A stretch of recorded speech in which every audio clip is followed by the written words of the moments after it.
शुक्लाम्बरधरं विष्णुं शशिवर्णं चतुर्भुजं प्रसन्नवदनं ध्यायेत् सर्वविघ्नोपशान्तये।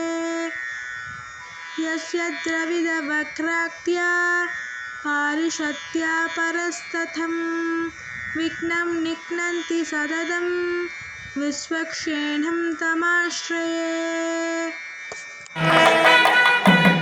व्यासं वसिष्ठनप्तारं शक्ते पौत्रमकल्मषं पराशरात्मजं वन्दे सुकथातं तपोनिधिं।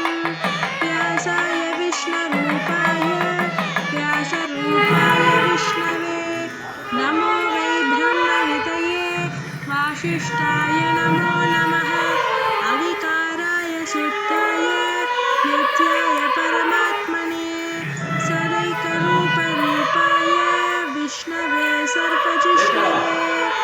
यस्य स्मरणमात्रेण जन्मसंसारबन्धनात् विमुच्यते नमस्तस्मै विष्णवे प्रभविष्णवे। ॐ नमो विष्णवे प्रभविष्णवे। श्रीवैशम्पायन उवाच श्रुत्वा धर्मानशेषेण पावनानि च सर्वशः युधिष्ठिरशान्तनवं पुनरेवाप्यभाषत।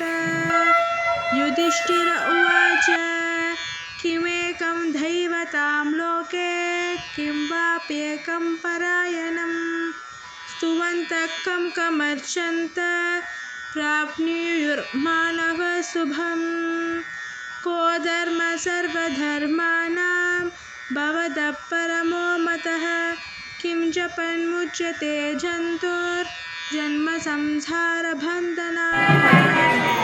श्रीभीष्म उवाच जगत्प्रभुं देवदेवम् अनन्तं पुरुषोत्तमं स्तुवन्नाम सहस्रेण पुरुषस्तततोत्थितः तमेव चार्चयन् नित्यं भक्त्या पुरुषमव्ययम् ध्यायन् स्तुवन् नमस्यं च यजमानस्थमेव च।